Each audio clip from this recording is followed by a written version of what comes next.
পতিতালয়ে গিয়েছিলাম নিজের দৈহিক চাহিদা মেটানোর জন্যে। সেখানে গিয়ে দেখি মেয়েটি জামনার পাশে বসে কান্না করতেছে।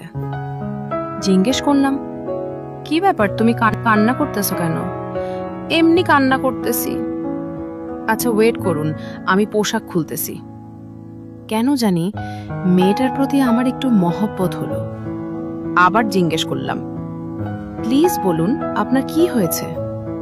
আপনি জেনে কি করবেন, এর থেকে না জানাই ভালো। প্লিজ বলুন। বাড়ির কথা অনেক মনে পড়তেছে, খুব ইচ্ছে করতেছে বাড়ি যেতে। কাজ থেকে ছুটি নিয়ে গেলেই তো হয়, পরে আবার এসে কাজ করবে। সম্ভব হলে সেটাই করতাম। কেন সম্ভব না কেন? আসলে আমার বয়ফ্রেন্ড আমাকে এখন বিক্রি করে দিয়েছে, আমি চাইলেও যেতে পারবো না। এখন এটাই আমার বাড়িঘর। বয়ফ্রেন্ড বিক্রি করে দিয়েছে মানে? কি বলো এইসব? হ্যাঁ, প্লিজ যদি একটু খুলে বলতে আমাকে। থাক না অজানা, প্লিজ। আজ থেকে 9 মাস আগে একটি ছেলেকে আমি অনেক ভালোবাসতাম। একদিন ছেলেটি আমাকে বলল, জান চলো পালিয়ে বিয়ে করি। তার কথাতে রাজি হয়ে গেলাম এবং পালিয়ে আসলাম ঢাকায়। তো ঢাকায় এসে 2 দিন একসঙ্গে থাকার পরে সে আমাকে পতিতালয়ে বিক্রি করে চলে যায়। এসব কি সত্যি? হ্যাঁ। মেয়েটির কথা শোনার পরে বেশ কিছুক্ষণ নিশ্চুপ থাকলাম। তখন মেয়েটি আবার বলে উঠল, কি হলো, কাজ করবেন না? তখন সোজা মেয়েটিকে বললাম, আমি তোমাকে বিয়ে করে চাই, তোমার সঙ্গে চিরকাল থাকতে চাই। মানেটা হচ্ছে আমি তোমাকে বিয়ে করব, তোমার সঙ্গে থাকব। আপনার মাথা ঠিক আছে? আমি একজন পতিতা, সমস্যা নেই, আমি মানিয়ে নিব। তুমি না হয় তোমার অতীত ভুলে গিয়ে নতুন করে বাঁচবে, এটাটা কি সম্ভব? তুমি চাইলেই সম্ভব। আমি তো আপনাকে চিনি না, জানি না। এছাড়া আপনিও আমাকে চিনেন না, জানেন না। বিয়ের পরে দুজন দুজনকে চিনবো, জানবো। আপনার পরিবারের লোক মানবে আমাকে, আমার পরিবারে কেউ নেই, আমি একাই। ও, কিন্তু আমাকে এখান থেকে বের করবেন কিভাবে? সেটা আমার চিন্তা। তুমি কি আমাকে বিয়ে করবা? বুঝতেছি না কি বলবো, কারণ একজনকে বিশ্বাস করে ঠকেছি। প্লিজ একটা সুযোগ দাও আমাকে, আমি ঠকাবো না।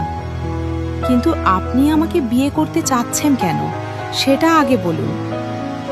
সত্যি বলতে, তোমার কথাগুলো শোনার পরে তোমার প্রতি অন্যরকম একটা অনুভূতি কাজ করতেছে।